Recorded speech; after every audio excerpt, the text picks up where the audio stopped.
Vamos passar para outro tema completamente diferente, mas certamente também muito interessante e muito importante, que tem a ver com a adoção. E ninguém melhor para falar sobre ela que o ilustre psicanalista, como dizia o Dr. Rui Oliveira, João Seabra Diniz. Eu, além de agradecer o convite, não sei se estão a ouvir bem, penso que sim, agradeço a amabilidade do convite, agradeço também ao professor Rui Aragão, porque realmente me ajudou muito, adiantou serviço, porque de facto este tema não é assim tão diferente, porque o tema que me deram é adoção, que desafio para pais e educadores. E eu acho que se poderia generalizar e dizer ter um filho ou ter filhos, que é um desafio para pais e educadores. Porque a adoção é, digamos, uma situação particular da filiação. E é extremamente importante nós percebermos tudo o que se passa entre pais e filhos, porque é a partir daí que nós podemos trabalhar bem sobre a adoção e ajudar as pessoas. Na vida psíquica, como foi dito, de facto, fundamentalmente aqui, o grande motor, e isto é às vezes matéria de discussão, mas eu não tenho dúvida nenhuma a esse respeito, o grande motor não é a racionalidade, é o sentimento. E depois o sentimento funciona em articulação com a racionalidade, com o conceito, e quando as coisas conseguem organizar-se sinteticamente, então as coisas correm bem. E por daqui vem a questão que ele levantou, a diferença entre educar e ensinar. E de facto, por exemplo, eu considero que não existe educação sexual, só existe informação sexual, porque o resto é a educação em geral. E isto serve para a introdução daquilo que eu depois irei dizer a propósito da adoção, mas temos que nos centrar sempre no problema da infância, no problema da parentalidade, no problema da filiação. Para quem já faz este trabalho psicanalista há muitos anos, como eu, a sensação que eu tenho é que as coisas se vão tornando muito simples, porque realmente a gente percebe que há uma maneira de contactar com o que as pessoas sentem e que quando nós conseguimos perceber o que as pessoas sentem, muitas coisas se vão clarificando rapidamente. E em termos, por exemplo, da sexualidade, eu penso que às vezes há situações em que é preciso dar informação. Mas, e eu poderia contar aqui muitas histórias destas, eu tenho ajudado hoje em dia faço uma coisa muito frequente, que é quando os filhos têm problemas, quando há problemas graves, e os pais dizem, tenho um problema assim, e eu digo, então vamos falando de nós. E falando só com os pais, ajudo os pais a perceberem como é que se hão de situar perante o filho que tem vários problemas e problemas complicados, e o problema resolve-se. Porque, de facto, é muito mais importante a gente tocar o essencial do problema do que estar a dar muita informação. Eu, neste caso, posso contar um caso, por exemplo, muito simples, que é e banal. Um senhor um dia telefonou-me a dizer que tinha um filho com 19 anos, que estava em grande conflito com os pais. O rapaz saiu de casa, acho que foi dormir à casa de um amigo naquela noite, não sei o quê, e ao fim de 2 dias mandou ao pai um SMS a perguntar: posso voltar? E o pai ficou, o que é que eu digo? E depois, quando ele chegar, o que é que eu lhe digo?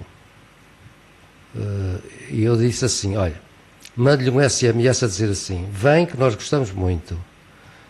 E quando ele chegar, diga-lhe assim, olha, tu com certeza pensaste muito naquilo que eu te ia dizer agora, não é? Portanto, já está dito, não preciso dizer mais nada.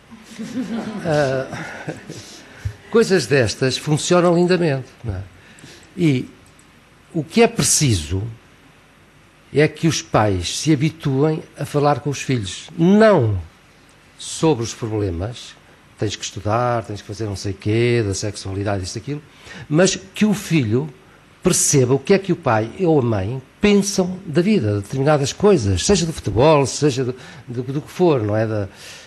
E eles, quando os miúdos gostam de falar com os pais, não é preciso estar a informar, porque isto é um processo de interiorização de uma certa forma de sentimentos e de maneira de estar na vida, que o miúdo depois generaliza, porque em termos da informação sexual, normalmente eles sabem.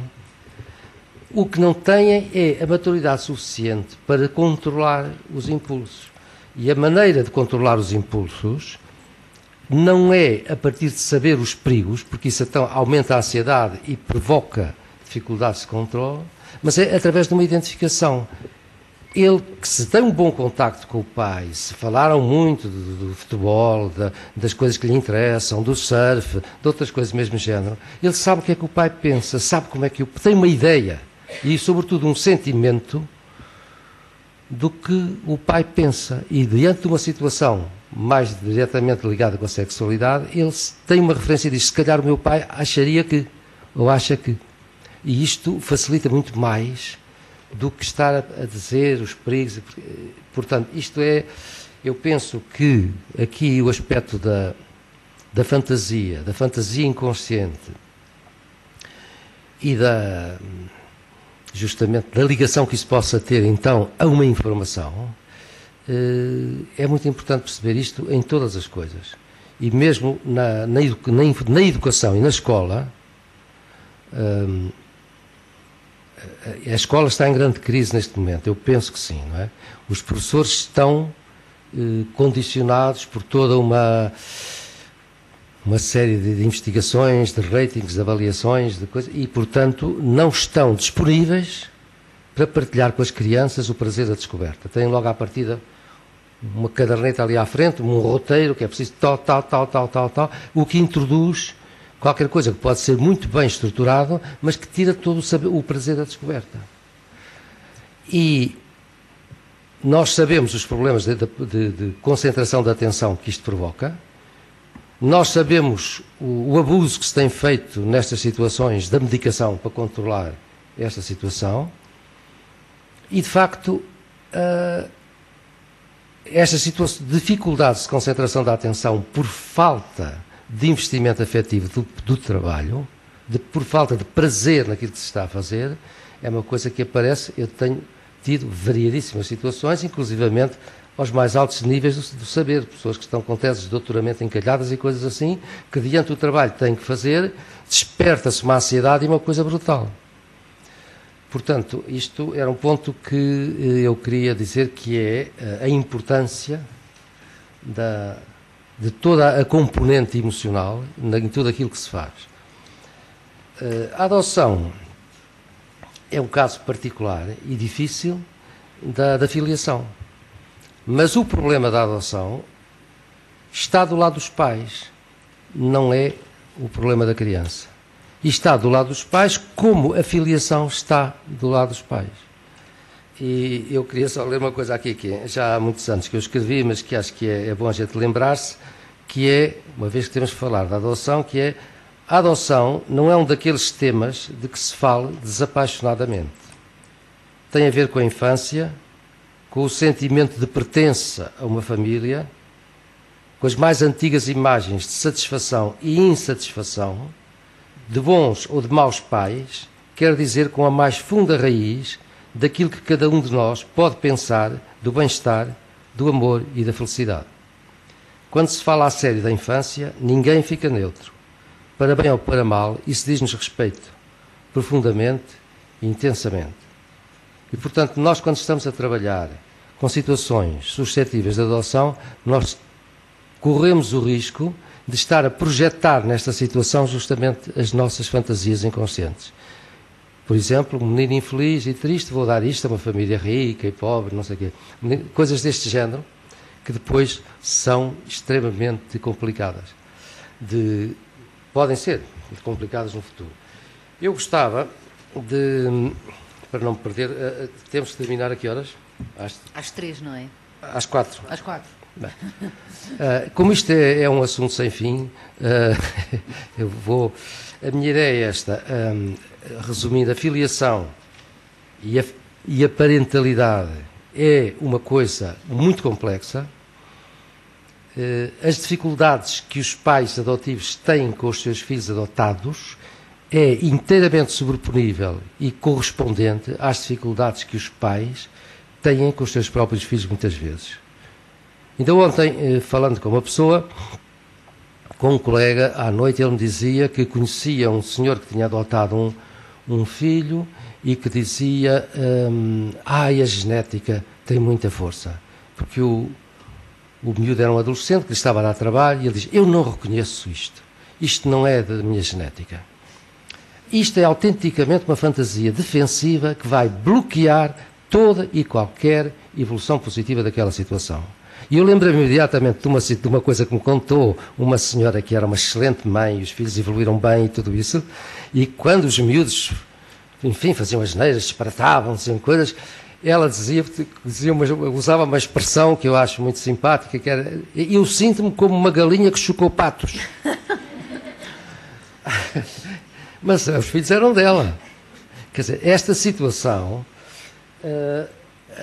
quando se dá numa situação de adoção, há a tentação gravíssima de pensar, isto acontece porque não é meu filho.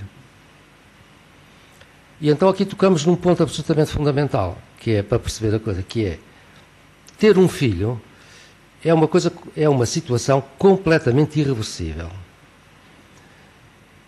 E isto é uma das condições que permite com que, de facto, nestas situações de desencorajamento, de decepção, porque os pais têm muitas decepções com os filhos, podem ter. E os filhos têm muitas decepções com os pais, podem ter. Mas isto depois evolui, porque as pessoas sabem, pronto, seja como for, é meu filho. Pronto, seja como for, são os meus pais. Temos que nos entender. E é esta sensação de irreversibilidade que permite uma evolução positiva dos conflitos intrafamiliares. Não é? Porque não tenho dúvida nenhuma em afirmar, e é bom que nós tenhamos consciência disso, que a vida familiar, o ter filhos, os filhos crescerem, ou crescer dentro de uma família, tudo isso, é complicado. É uma coisa muito sujeita a muitos problemas. A idealização de que aquilo é uma coisa cor-de-rosa, não é. A vida, o ser humano, tem, de facto, uma grande complexidade, e as próprias pessoas que são pais e mães também são condicionadas pela sua história. Ainda ontem eu ouvi um caso de um senhor que eu estou a acompanhar, é um homem já jovem, ainda não tem 40 anos, mas depois me começou a contar, estava preocupado com um filho que ele tem com 7 anos e contava a história, e eu fiz-lhe notar que aquilo que ele me estava a dizer do filho era inteiramente sobreponível ao que ele tinha começado por me dizer no princípio da sessão do que ele estava a passar naquele momento, do que se estava a passar com ele, dos sentimentos que ele tinha no trabalho, naquela coisa toda, e era assim uma grelha que se aplicava imediatamente ao que o miúdo estava a passar. E estas coisas provocam, quando a gente consegue dizer isto, provocam um sentimento de apaziguamento e de compreensão da coisa que realmente permite uma evolução positiva. Mas, de facto, eu queria lembrar uma frase do João dos Santos que dizia que a cultura é uma maneira de educar as crianças. E isto é qualquer coisa de fundamental, porque a cultura é muito mais vasta do que aquilo que podíamos chamar uma erudição. Não é um arrazoado de conceitos que nos permite. É uma maneira de ser, é uma maneira de estar na vida, é uma maneira de sentir as coisas. E, de facto, a educação, eu gosto de referir estas coisas aos primórdios, não é? À evolução cultural. Quando na evolução o homem começou a ter um pensamento independente, começou a ter consciência de si mesmo, começou a fazer perguntas e interrogações, apareceu uma coisa complicadíssima, que foi a reprodução e o instinto de reprodução da espécie passou a estar ligada a uma coisa que não existia, que é o amor humano. E ao longo de uma evolução muito longa, mas nós hoje funcionamos em termos de paternidade e filiação a partir do que nós chamamos a psicossexualidade e o que chamamos o amor humano, que é uma coisa extremamente mais vasta e mais complexa do que o instinto animal de conservação da espécie. E a partir daqui, os pais têm que imaginar o que é que eu sou, o que é que eu gostava de ser, o que é que eu gostaria de ser, e ver como é que eu transmito isto a uma criança. E ao pensar nisto, ontem fui à procura de um calhamaço que eu já não vi há muito tempo, e achei imenso, e vi, fui ver o índice, que é um... Não sei se alguém já não entra no livro já, mas é um homem que foi um especialista desta altura e que se chama História da Educação na Antiguidade, Histoire de l'Éducation dans l'Antiquité. E começa pela educação homérica. E é, desde muitos séculos antes de Cristo, a quantidade de coisas que se escreveram e as preocupações que os homens tiveram, que eram sempre isto. Como é que nós nos vamos relacionar com as gerações futuras? Como é que vamos fazer destas crianças um homem de acordo com aquilo que nós entendemos que deve ser um homem?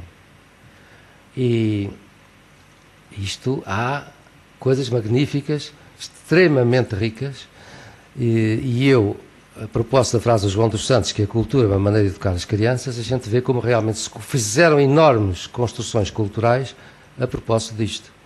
E a construção da cultura está dependente desta ideia, daquilo que nós entendemos que é o homem que deve ser.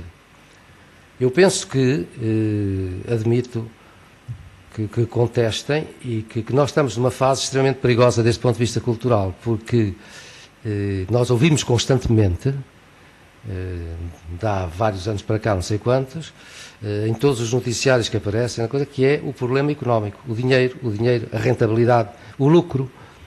E parece que todos os interesses dos homens, toda a importância do ser humano passa por ser ou não ser uma peça eficaz de uma engrenagem que deve produzir dinheiro. E, portanto, aquilo que é todo um conceito geral de humanidade desaparece ou fica extremamente empobrecido. Por exemplo, estamos a falar de paternidade e filiação. O aumento dos horários de trabalho, a tal questão da... Eu não venho a fazer aqui a propósito política, mas faço a propósito do que eu ouço professores e mães e pais, é contra a família e é contra as crianças, porque toda a gente precisa de ter algum tempo todos os dias para estar descontraídamente com os seus filhos. Então nós achamos que não é importante educar as crianças, temos só que as amestrar. Hoje em dia, se não temos cuidado com isto, a educação transforma-se na mesma coisa que é amestrar um cãozinho. Olha, tu tens que fazer isto. E por causa da importância da fantasia, por exemplo, dou-lhes um exemplo que é... já vão ver que isto, enfim, iremos lá ter, mas é para perceberem, ainda me interessa-me que sintam estas coisas. Um problema grande dos miúdos que estão na escola e têm que fazer aquilo que antes se chamava as redações e agora se chama uma composição. Depois há aquelas regras que vêm sobretudo da América e que diz que, olha, tu vais fazer uma composição, para fazer uma composição tens que pensar quem são os personagens, depois qual é a ação e depois qual é a conclusão. E os miúdos ficam completamente bloqueados, porque realmente deram-lhes umas noções, mas não lhes deram nenhumas emoções. Eu fiz muitas vezes experiências deste género, ler a um grupo de miúdos uma história, estou-me a lembrar que fiz isso, por exemplo, com a Cidade e as Serras do Bessa de Queiroz, para miúdos do antigo primeiro ciclo do liceu, que agora é quinto e sexto, etc. E diz, ouçam esta história, bom, agora para aqui e vamos imaginar como é que isto continua, como é que esta gente, o resto da história, como é que é. E os miúdos faziam coisas muito giras. E depois, porque lhes tinha sido dada a emoção, a identificação com aquelas figuras, e eles começaram a imaginar. Depois de terem imaginado, então pode-se pegar no texto que eles escreveram e disseram, olha, este tu puseste aqui, estes é que são os personagens. E a ação é o que se passa entre eles. E aqui então as emoções entram, porque estão ligadas a um sentimento, estão ligadas a uma experiência vivida. E muitos dos problemas dos insucessos escolares passa por uma incapacidade pedagógica. E porque as coisas são apresentadas assim. E isto está a ser muito grave. Desculpa, eu estou a falar nisto, porque eu aproveito todas as ocasiões para falar nisto, porque estou muito preocupado com isto. Neste aspecto, para não perdermos, portanto, a cultura e a humanização são essenciais para a parentalização. E eu, em tempos, escrevi, isto é um texto que eu escrevi, acho que nunca publiquei, mas eu às vezes vou escrevendo coisas que vou-me lembrando no computador, depois vou acrescentando, vai continuando. Mas esta primeira definição acho que dá muito para pensar, que é a humanização, quer dizer, transformar, porque uma criança que nasce é um ser humano, mas não está ainda humanizado, não é? A humanização consiste na organização progressiva da experiência individual sob a forma de relação. Em princípio, mãe-filho, mãe-pai, bebê. A organização da experiência, que é uma experiência que começa por ser sensorial e passa a ser uma relação. Relação com um outro que a pouco e pouco a criança vai descobrir que é diferente dele.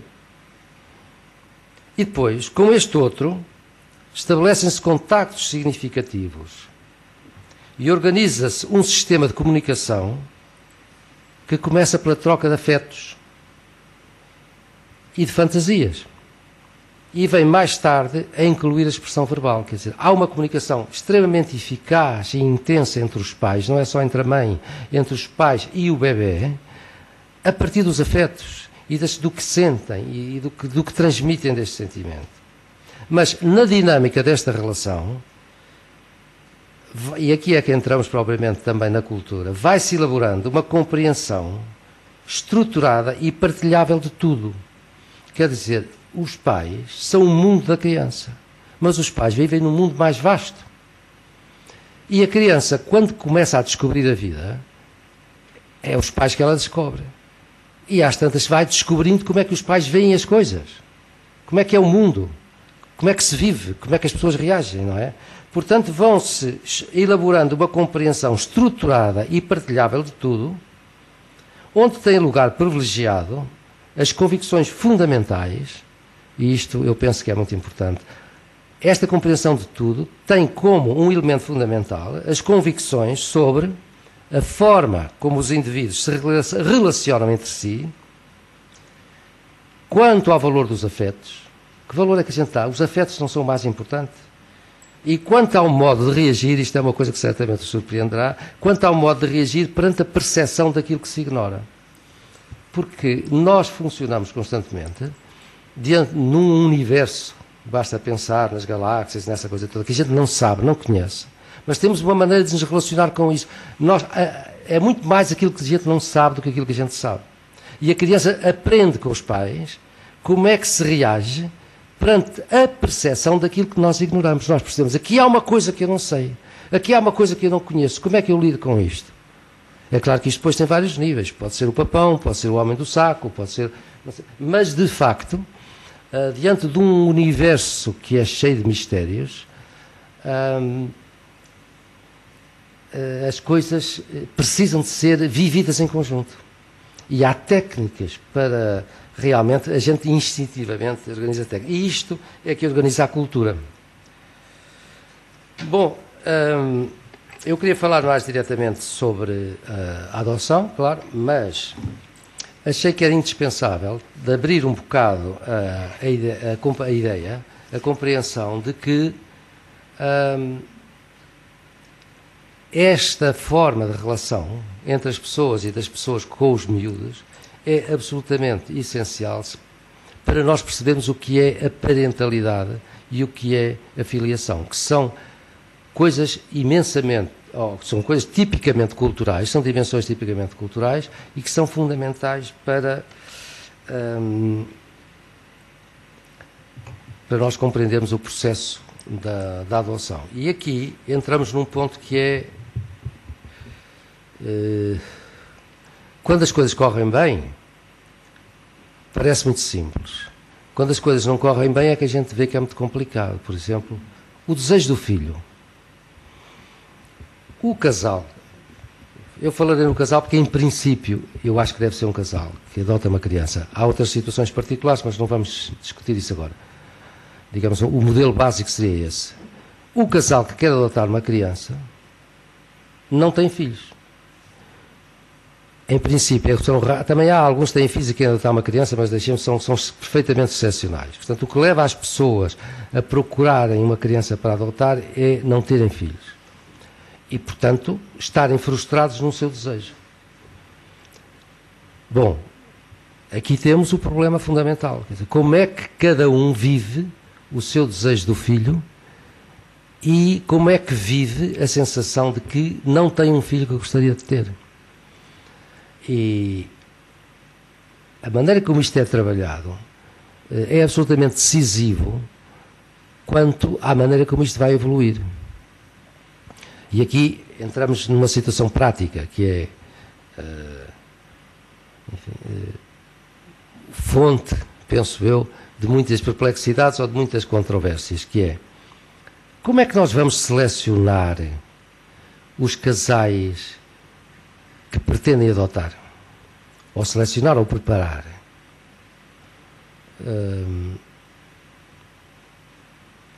Isto...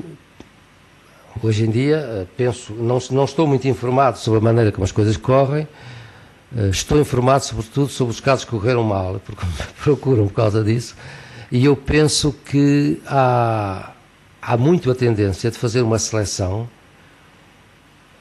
a partir de dados objetivos. As pessoas, quanto possível, querem estar confortadas com situações concretas, com dados objetivos concretos. E, por exemplo, tenho ouvido dizer que se fazem testes psicotécnicos, que as pessoas respondem a questionários com muitas cruzinhas, que fazem reuniões de casais candidatos a adotantes para eles falarem uns com os outros e tal. Eu tenho algumas dúvidas sobre... Lá que as pessoas falem uns com os outros, está bem. Os testes psicotécnicos tenho a maior dúvida. Poderá ser ignorância minha, mas eu não penso que seja possível ter um teste para garantir que uma pessoa pode ser um bom pai ou uma boa mãe. Os dados que se podem detectar, podem-se detectar patologias graves e tal. Evidentemente que isto são logo de excluir, mas eu que trabalhei neste campo durante muitos anos, coloquei-me sempre numa situação de ajuda em relação a essas pessoas. Que é dizer, estas pessoas têm um problema, estão frustradas, não têm filhos e queriam ter. E aqui abre-se uma questão muito vasta, que é saber quais são os critérios que a gente vai usar para aprovar uma candidatura. Vamos escolher os casais ideais? Vamos escolher os casais aceitáveis? E o que é um casal aceitável? O nível económico, que importância tem? O nível cultural, que importância tem? É justo excluir um casal porque realmente tem uma vida equilibrada, arranjada, mas é uma pessoa modesta e tal. Não deveria eu escolher um casal rico que proporcionasse a uma criança uma carreira brilhante e não sei o quê? Não são problemas ociosos, são problemas reais, não é? Eu acho, e sempre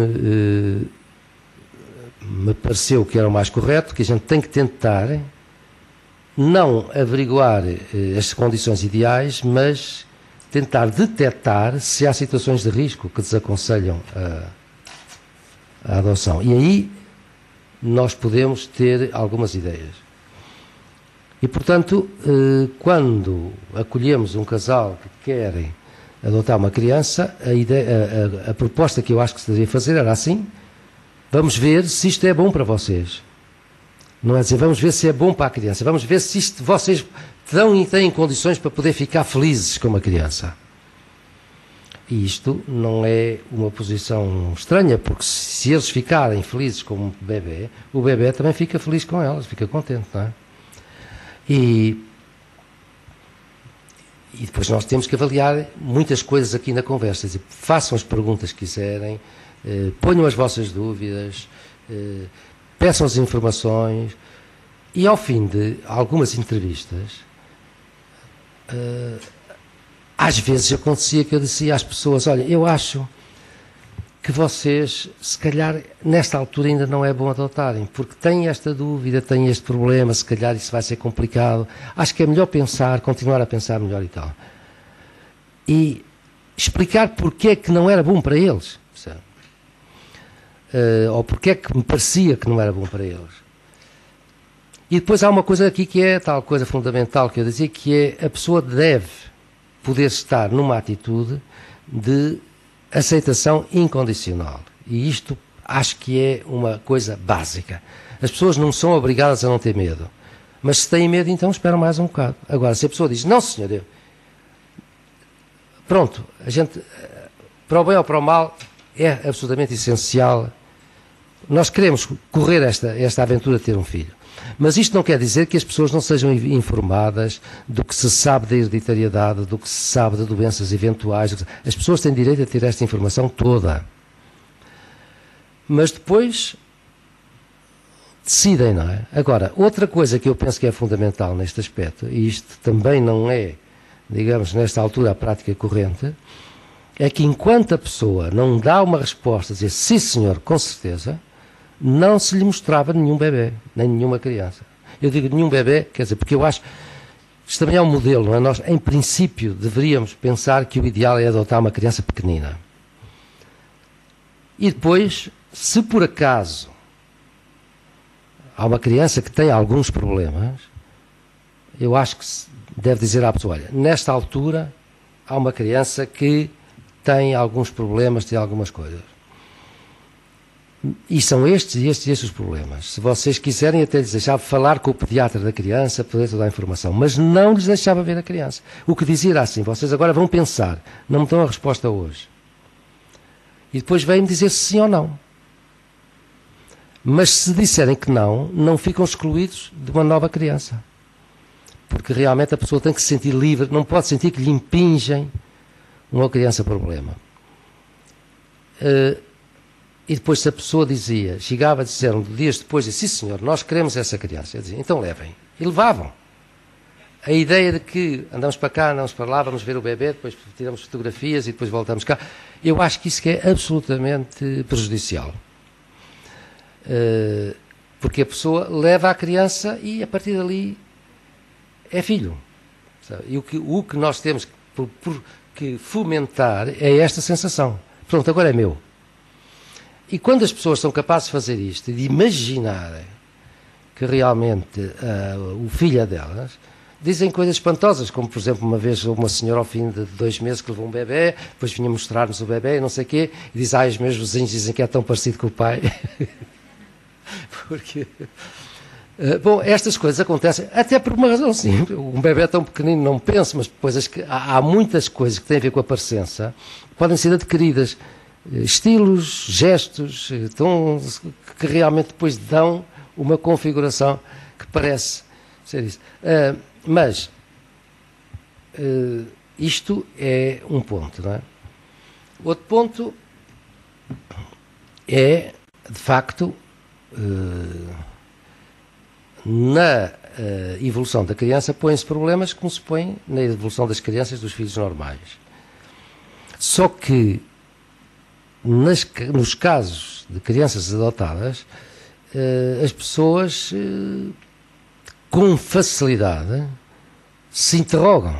Será que foi... Para que é que eu me vim meter nesta alhada? Para que é que eu me vim meter nesta complicação? E eu penso que é útil que haja pessoas preparadas para poderem atender as pessoas que têm estes problemas e que precisam de falar deles. Porque há uma situação definida neste momento, tanto quanto eu sei, que tem uma lógica, que é assim. A criança é adotada, portanto, é tratada como um filho normal. Só que, de facto, depois nos serviços de saúde mental, dizem, como me disseram a mim, tem lá um caso muito complicado porque é um caso de adoção. Não, eles não são tratados como filhos normais, eles vão ser tratados como filhos adotivos. E aqui é que é perigoso. Porque realmente uma dificuldade de evolução de um filho adotivo é absolutamente sobreponível com a dificuldade de adoção de um filho que não é adotivo. Só não é sobreponível se os pais tiverem um outro tipo de fantasia. E quando os pais começam a dizer este não é meu filho, aí é que começa o problema. E aqui é que está um dos aspectos complicados da adoção, que é, diante das frustrações que pode haver numa relação com os filhos, os pais separarem-se, desresponsabilizarem-se disso e dizer isto não é meu filho. Isto acontece porque tem uma hereditariedade patológica, etc. Coisas deste género que acontecem muito. Outro ponto que é, enfim, eu estou a tocar assim, alguns pontos que são importantes, é a idade da criança adotada. Porque a criança adotada tem uma outra história, tem uma outra família. E as crianças que realmente... como é que se decide, quem é que decide que uma determinada criança é entregue para a adoção, ou vai ser entregue para a adoção? A partir de que critérios? Isto é extremamente complicado, extremamente vasto. E há uma coisa que insisto sempre, que é a criança deve ser adotada em baixa idade sempre que possível. E sei perfeitamente que muitas vezes acontece que as crianças não são adotadas em baixa idade por várias razões, entre as quais pode ser o desleixo, mas as pessoas, um bebê, vamos ver como é que isto corre, se a mãe... Eu acho que aqui, neste aspecto, é preciso uma grande clarividência e ideias, de facto, muito firmes, porque quando a gente vê que uma mãe tem dificuldades concretas, tem dificuldades materiais, mas está ligada afetivamente à criança, não nos passa para a cabeça que a criança vai para a adoção. O que há que fazer é apoiar a mãe e ajudar a mãe a conservar o filho. Mas há outras mães, a respeito das quais aqui não tem pés na cabeça, quer dizer, não há hipótese, elas querem despachar a criança, não é? E aí eu acho que não deve haver hesitações. Se a pessoa realmente não tem, não há, e aqui, enfim, isto pode ser um bocado arriscado, mas eu penso que a gente tem que fazer um prognóstico. Se nós vemos que não há probabilidades, porque certezas absolutas não temos, que esta mãe evolua o suficiente em tempo curto, nós temos o direito, para defender o bem da criança, de promover a adoção, e se a mãe daí a 4, 5, 6 anos evoluir e não sei o quê, paciência, a criança, entretanto, foi salvaguardada. Porque a maior parte das vezes não evolui. E há aquilo que se chamou em determinada altura, ouvi pessoas chamarem, as famílias intratáveis existem e não são raras. E eu conheci muitas. E, de facto, o atrasar a entrega de uma criança para a adoção pode criar situações muito mais desfavoráveis à evolução daquele caso. E, portanto, sempre que existe uma situação de institucionalização de longa duração, eu acho que se deve pôr o problema de interrogar, não será um caso para a adoção? Deve-se estudar isso sempre. E realmente, quem é que vai fazer isso? Isto é um outro problema prático. Porque hoje em dia as CPCJs, como muitos sabem o que é, não é? Comissões de Proteção de Crianças e Jovens, têm posições muito variadas. Eu acho que muitas vezes as pessoas têm boa vontade, mas não têm formação, ou têm pouca formação, e também não dispõem de recursos suficientes para as ajudarem. E, portanto, a maneira como são encarados, porque isto são casos humanamente muito difíceis. E eu percebo perfeitamente que não é qualquer pessoa que está em condições de decidir. E isto leva-me a um outro ponto que eu considero fulcral, que dava também para uma longa discussão, que é, de facto, a escolha, a decisão concreta, quem é que a toma e de que maneira. Quer dizer, enquanto que uma pessoa que está a trabalhar, digamos, numa clínica de saúde mental infantil,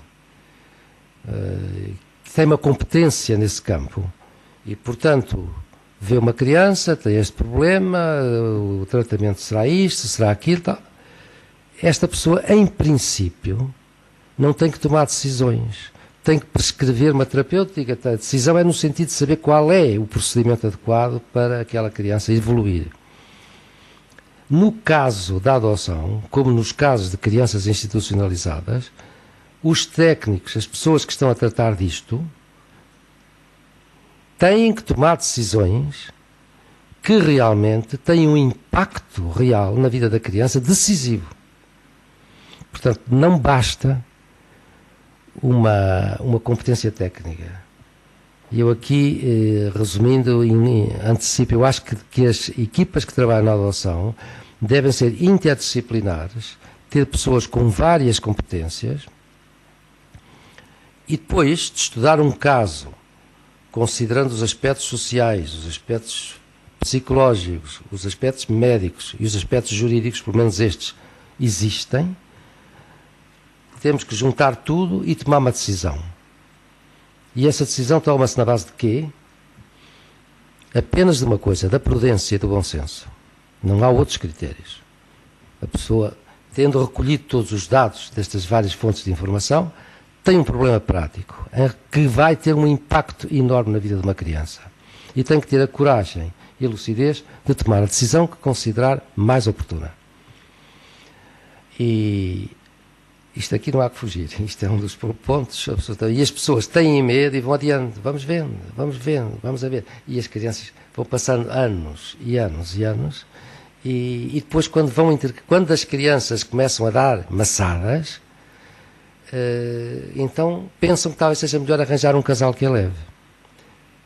O que significa que vamos entregar uma criança a um casal que vai ter que enfrentar uma situação muito mais difícil do que seria se tivesse sido entregue em baixa idade. Porque, posso-lhes dizer, verifiquei muitas vezes casos de adolescentes com grandes dificuldades que poderiam ter sido adotados com 2, 3 anos e às vezes mais baixos, idades mais baixas. E isto é uma coisa que eu penso que é da maior importância e que raramente se diz. Porque, por exemplo, um outro ponto que ainda outro dia tive a ocasião de... Passei um grande bocado à tarde a falar com a Comissão Interministerial, que foi nomeada por uma deliberação do Conselho de Ministros para rever o Estatuto da Adoção. E um dos problemas que se põe é a idade dos adotantes.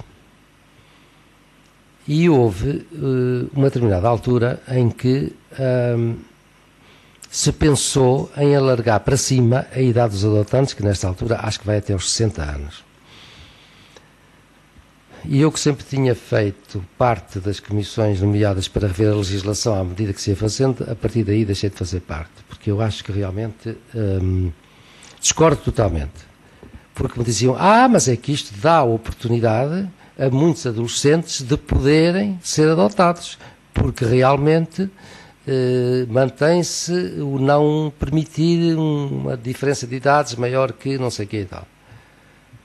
E eu digo, não, isto apenas quer dizer que vão entregar aos casais mais idosos e, portanto, com menos condições para enfrentar as situações mais difíceis, com consequências dramáticas. Mas realmente isto, de momento, permite fazer uma coisa que é livrar a instituição da criança, depois o adolescente é adotado e depois os pais têm que resolver o problema. Eu conheço muitas situações extremamente dramáticas deste tipo e preocupa-me, por isso é que sempre que venho a propósito falar disto, repetidamente eu falo e insisto, não é? Nós temos que pensar que há coisas que as próprias pessoas estão sinceramente aceitam fazer, mas que nós temos que, com a nossa competência, saber que não devemos criar situações de risco. E os equívocos são muito grandes. Eu lembro, por exemplo, uma altura em que, não sei se ainda existe essa instituição, que foi o Conselho Nacional da Família, de que eu fiz parte durante um tempo, e que tinha um senhor que era um jurista, professor da universidade, professor de Direito, um senhor muito competente, sem dúvida nenhuma, em Direito, mas em Psicologia não seria muito, e ele defendia muito uma coisa que parecia de um bom senso muito simples, que dizia: nós devíamos obrigar a que todas as adoções pudessem ser adoções, não a adoção plena, a adoção parcial, porque essa é revogável. E depois, se está tudo a correr bem, então passava à adoção plena. Ora, isto é criar logo uma situação de risco desde o princípio, porque é impossível ter uma criança em casa e dizer ao meu menino: se te portas bem, és meu filho, se não te portas bem, vais para o caixote do lixo. Mas isto é um exemplo de uma coisa absolutamente importante e que passa por uma exigência excessiva. Por exemplo, quando se fez a primeira reforma da lei da adoção para adotar os códigos às prescrições constitucionais da Constituição de 1975, estabeleceu-se uma coisa que era importante e que depois se manteve, não sei se ainda se mantém, que era a declaração judicial do estado de abandono, que é das tais coisas. Quando, durante um certo período de tempo, a mãe não aparece e o pai não aparece, pedir a declaração judicial do estado de abandono, se o juiz declara esse estado de abandono, a criança poderia ser entregue a uma família sem ouvir o consentimento dos pais. Porque o que acontece, geralmente, é quando os pais passam um ano que não aparecem, e depois, quando são chamados ao tribunal, eles se dão consentação para a adoção: ai, meu menino, gosto tanto dele, Deus-me livre, não é? E depois passa outro ano e eles não voltaram a aparecer. Portanto, isto são exemplos de como estas coisas, quando não são bem trabalhadas, podem pôr aos pais adotantes situações muito complicadas para eles viverem a sua parentalidade. E, de facto, enfim, é muito importante que se possa pensar nisto. E nós estamos a chegar ao fim e eu gostaria de dar tempo, porque, enfim, a lista dos tópicos é muito grande, mas as pessoas, com certeza, a propósito disto, poderão querer perguntar alguma coisa, não é? Por levantar, contestar, dizer. Mas, de facto, a ideia esta é que a adoção se inscreve justamente neste desafio difícil da parentalidade e da filiação. E, portanto, se quiserem perguntar alguma coisa...